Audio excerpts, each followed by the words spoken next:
Olá, nono ano, sejam muito bem-vindos a mais uma aula de ciências. Eu sou a professora Taina Paula e nós vamos dar continuidade ao nosso estudo do capítulo 1, que trata sobre genética. Vamos lá. Então, pessoal, na aula anterior nós discutimos sobre genes.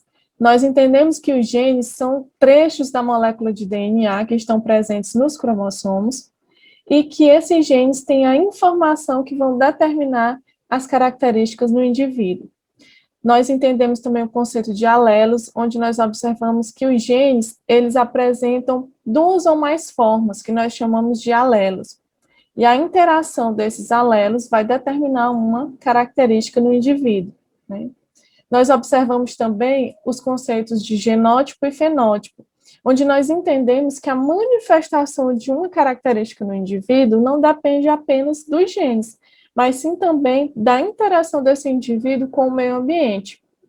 Dessa forma, nós entendemos que genótipo se refere à constituição genética do indivíduo, né, a todos os seus genes, todos os seus cromossomos, e fenótipo se refere à interação desse indivíduo com o meio ambiente, alterando essas características. Portanto, fenótipo se refere à atuação do genótipo e o meio ambiente, né? A interação do genótipo com o meio ambiente.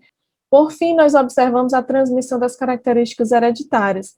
Nós vimos que um indivíduo herda metade do seu patrimônio genético do pai e metade do seu patrimônio genético da mãe, né? E isso está intimamente ligado com os gametas, com a formação dos gametas, né? Na meiose, que é o processo de formação dos gametas, ocorre essa separação dos cromossomos homólogos, onde os gametas eles têm a metade do número de cromossomos do indivíduo, e assim, quando ocorre a fecundação, esse novo indivíduo herda metade dos cromossomos e genes do pai e metade dos cromossomos e genes da mãe. Esses cromossomos, portanto, esses genes vão interagir e assim determinar as características desse novo indivíduo.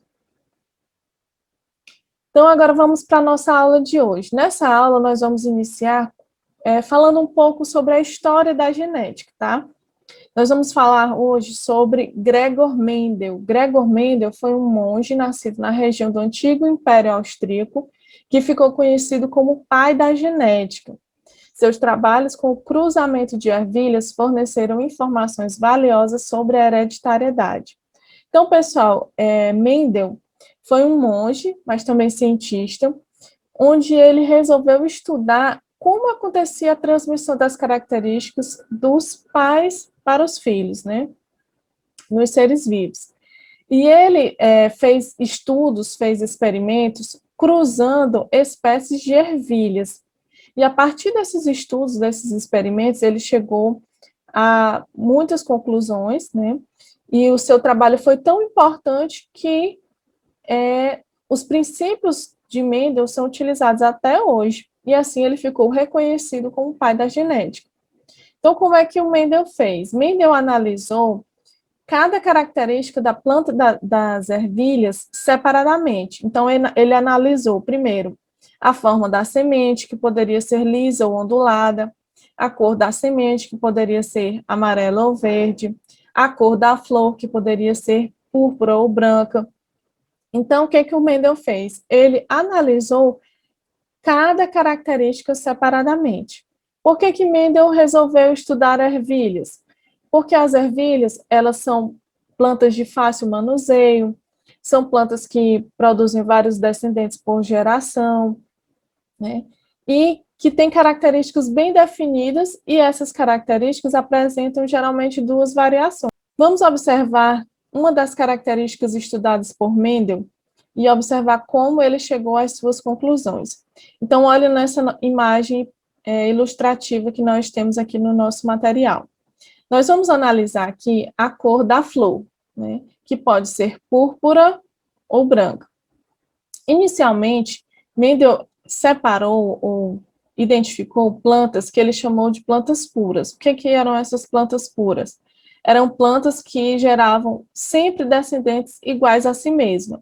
Então, ele separou a ervilha pura de cor púrpura, ou seja, sempre essa ervilha produzia descendentes com a flor de cor púrpura, e separou uma ervilha com a flor branca, ou seja, essa planta sempre produzia descendentes com a flor branca.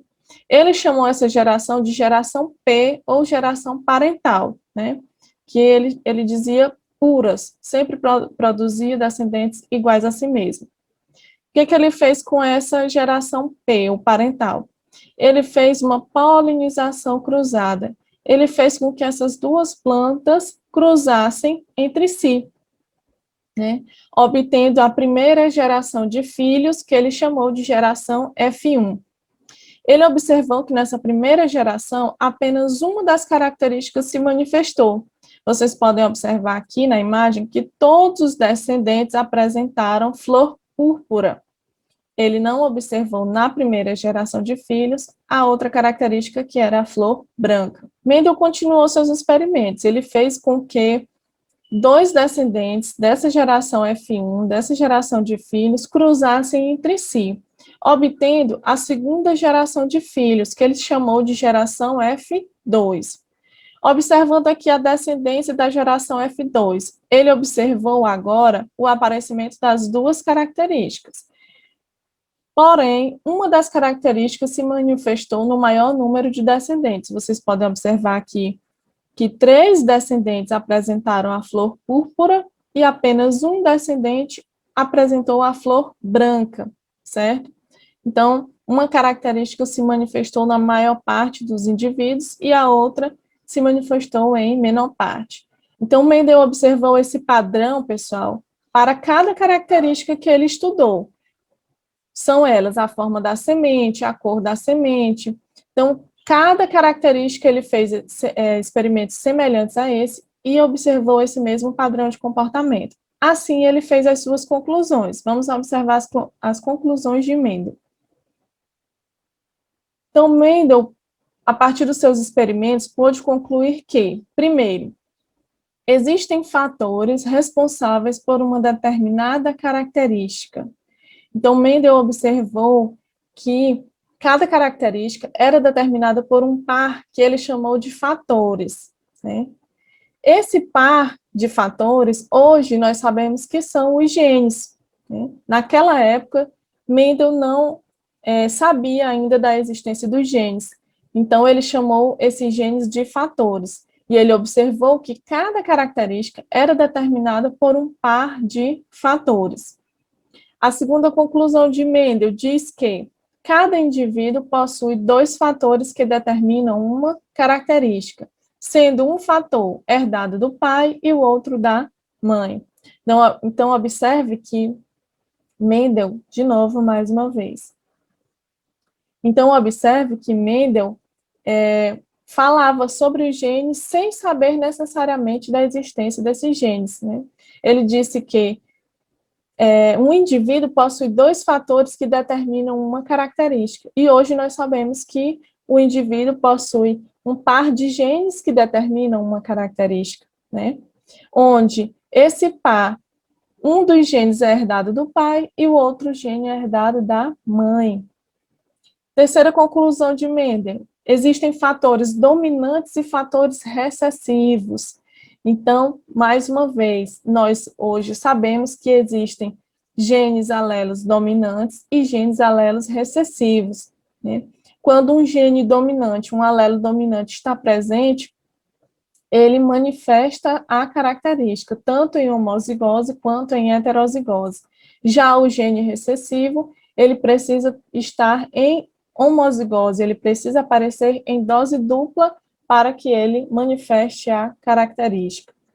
A quarta conclusão de Mendel diz que cada indivíduo passa apenas um fator para cada característica em cada gameta. Então, aqui nós observamos que ele fala da meiose. Nós estudamos que na meiose, que é o processo de formação dos gametas, ocorre a redução do número de cromossomos pela metade. Cada gameta apresenta a metade do número de cromossomos de uma célula somática. No processo de fecundação, ocorre a união do gameta masculino com o gameta feminino, onde esse novo indivíduo vai herdar a metade dos cromossomos do pai e metade dos cromossomos da mãe. Então, dessa forma, Mendel pôde formular uma lei, que ficou conhecida como Primeira Lei de Mendel, ou Lei da Segregação dos Fatores. O que é que diz essa lei? Cada característica é determinada por um par de fatores que se separam na formação dos gametas, indo apenas um dos fatores do par para cada gameta, né?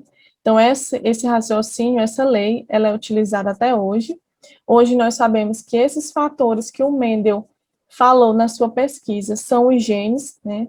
Então, nós podemos dizer que cada característica é determinada por um par de genes que se separam na formação dos gametas, indo apenas um dos genes do par para cada gameta.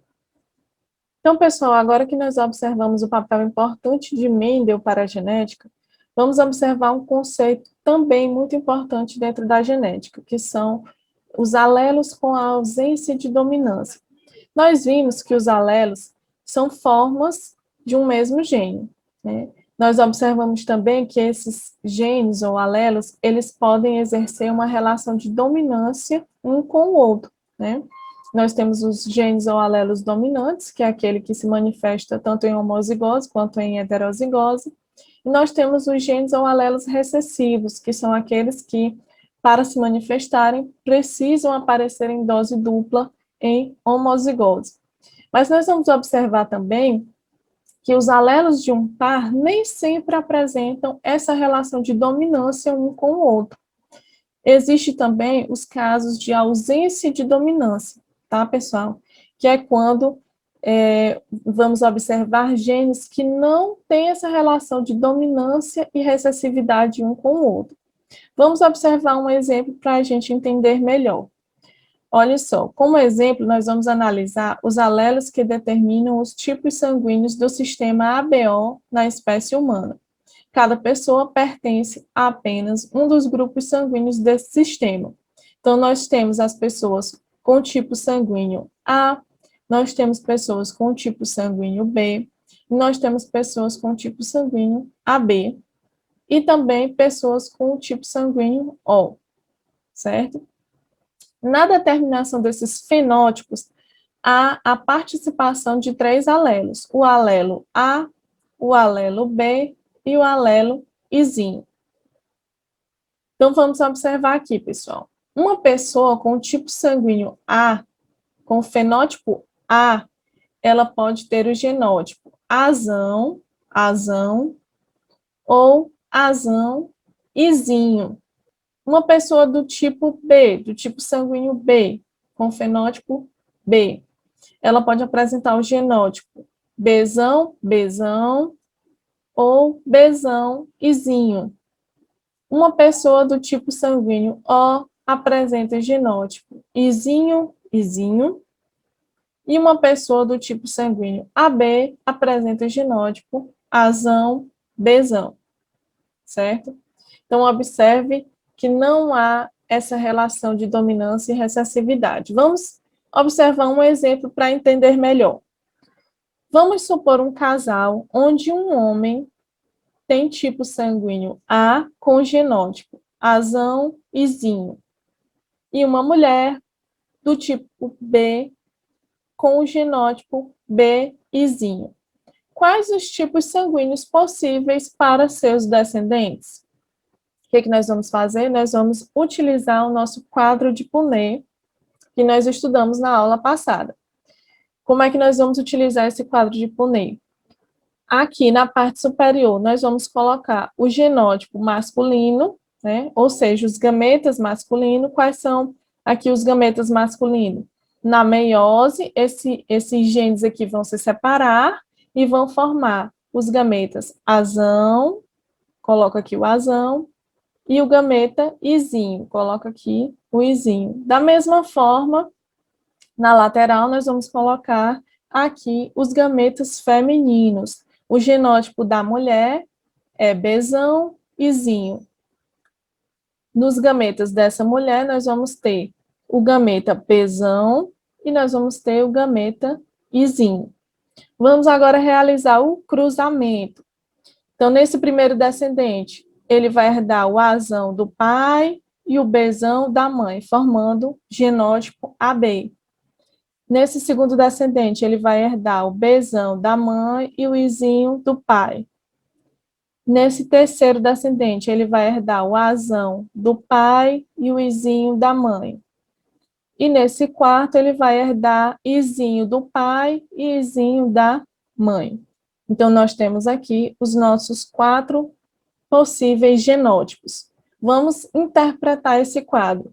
Como nós vimos anteriormente, cada quadrinho desse equivale a 25%, porque nós vamos utilizar probabilidade em porcentagem.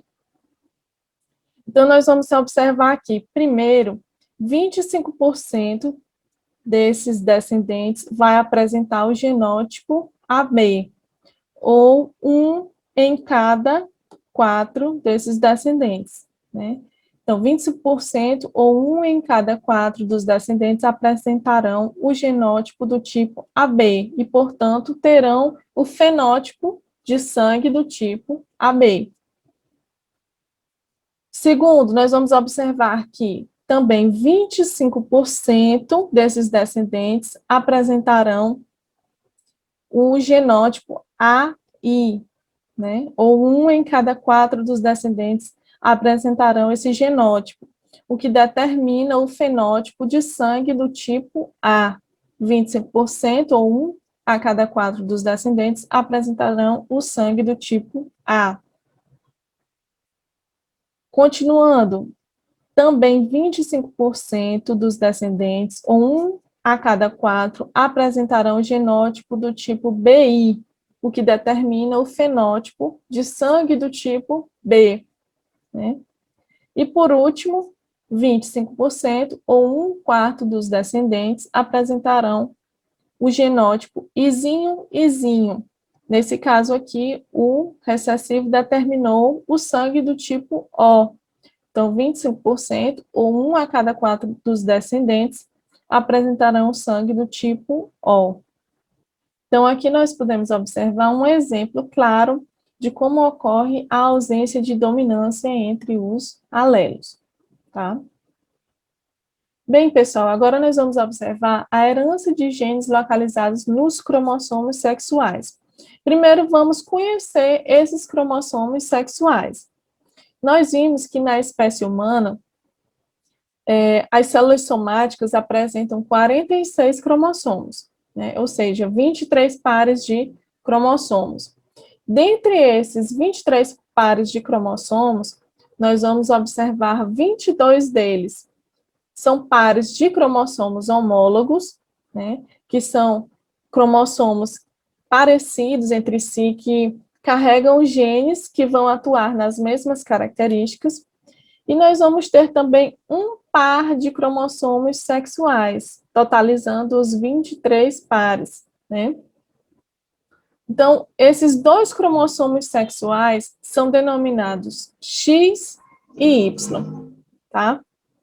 No homem, nós vamos observar o genótipo X e Y. Por quê? A presença desse cromossomo Y determina o sexo masculino, tá, pessoal? Então, um homem, uma pessoa do sexo masculino, ela tem como cromossomos sexuais o X e o Y. Na mulher, nós vamos observar como cromossomos sexuais 2 cromossomos X. Então, o genótipo de um homem é XY e o genótipo de uma mulher é XX, tá? Olha aqui nessa nossa imagem, pessoal, 2 exemplos de cariótipos. O que é um cariótipo? É essa fotografia dos cromossomos de um indivíduo, tá? Então, esse indivíduo A, eu posso afirmar que esse indivíduo A é um homem. Por que eu posso afirmar que esse indivíduo A é um homem? Porque eu observo aqui o par de cromossomos sexuais. Ele tem a presença do cromossomo X e do cromossomo Y, né? Aqui nós observamos também os 22 pares de cromossomos homólogos, né? os cromossomos parecidos, que abrigam genes que vão determinar as mesmas características. E aqui eu identifico, na figura B, o cariótipo de uma mulher. Por que eu posso definir que é o cariótipo de uma mulher? Porque eu observo aqui a presença dos cromossomos sexuais que determinam o sexo feminino, que são eles o X e o X. Agora que nós já entendemos os cromossomos sexuais, como ocorre a determinação do sexo na espécie humana, vamos entender também que existem genes presentes nos cromossomos sexuais que podem causar doenças. É a chamada herança ligada ao sexo, tá, pessoal? Então, esses cromossomos sexuais, o X e o Y, eles podem carregar dentro de si genes que podem causar doenças. Então, vamos entender como é que acontece essa herança ligada ao sexo, essa herança ligada aos cromossomos sexuais. Um exemplo disso é a hemofilia, que é uma doença causada por um alelo recessivo que se localiza no trecho do cromossomo X, tá? Então, a hemofilia é uma doença causada por um alelo recessivo presente no cromossomo X, sem correspondência com o cromossomo Y, né? Então, ligada ao cromossomo que determina o sexo feminino. Essa doença se caracteriza pela dificuldade ou falta de coagulação do sangue.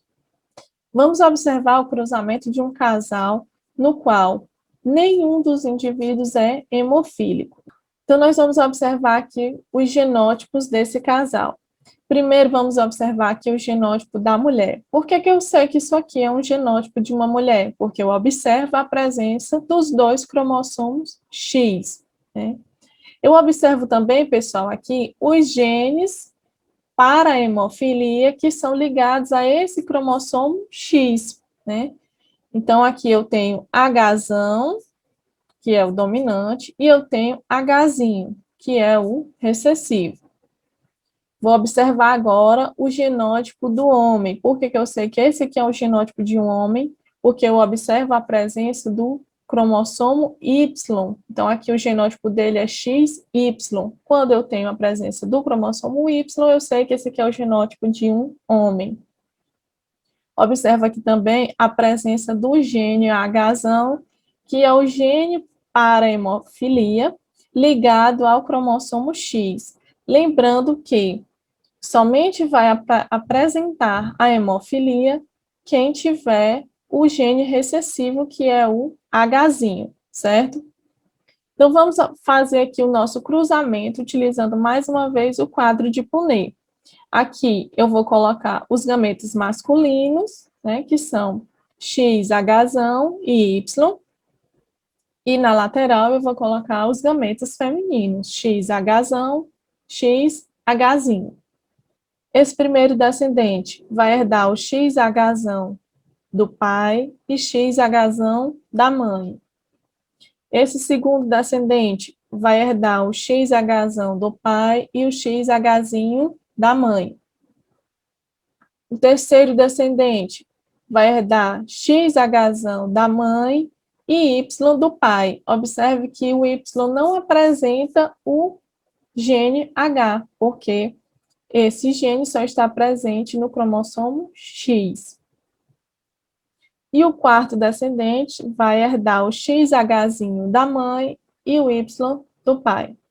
Agora vamos interpretar o nosso quadro de Punnett. Observe que sempre num cruzamento, pessoal, 50% dos indivíduos, num cruzamento utilizando cromossomos sexuais, sempre 50% vai ser do sexo feminino e 50% vai ser do sexo masculino. Agora, analisando a hemofilia. Nós sabemos que a hemofilia se manifesta quando ocorre a presença do gene recessivo, do Hzinho. E nós sabemos que os genes recessivos, para se manifestarem, eles precisam acontecer em dose dupla. Então, olha só, aqui, dentre as mulheres, né, nós vamos observar que nenhuma filha desse casal vai apresentar hemofilia. Por quê? Porque essa primeira descendente não apresenta o gene Hzinho, e essa segunda descendente apresenta apenas um gene recessivo. E para que a doença se manifeste, ela precisa ter 2 genes recessivos. Então, eu posso dizer que 100% das mulheres não apresentarão a hemofilia. Agora, eu vou analisar aqui os homens. Nos homens ocorre uma situação curiosa. Por quê? Como nesses homens você vai observar a presença do X e do Y, nos homens, pessoal, quando o alelo recessivo aparece, ele vai se manifestar, ele vai manifestar a doença. Por quê? Porque não há possibilidade aqui desse homem ter esse alelo em dose dupla. Então, no caso aqui do masculino, não vai ser necessário haver, e não é possível encontrarmos esse gene recessivo em dose dupla, tá? Então, eu posso dizer que 50% dos descendentes masculinos não apresentarão hemofilia e 50% dos descendentes masculinos apresentarão a hemofilia. Então, pessoal, essa foi a nossa aula de hoje. Nós concluímos hoje o nosso estudo em genética, tá? Eu peço que vocês façam as atividades do item Analise e Responda, questões 9 a 16, que estão nas páginas 32 a 34 do livro didático, e também façam a leitura do capítulo 2, onde nós vamos estudar na próxima aula a evolução. Tá? Um abraço a todos, fiquem bem e até a nossa próxima aula.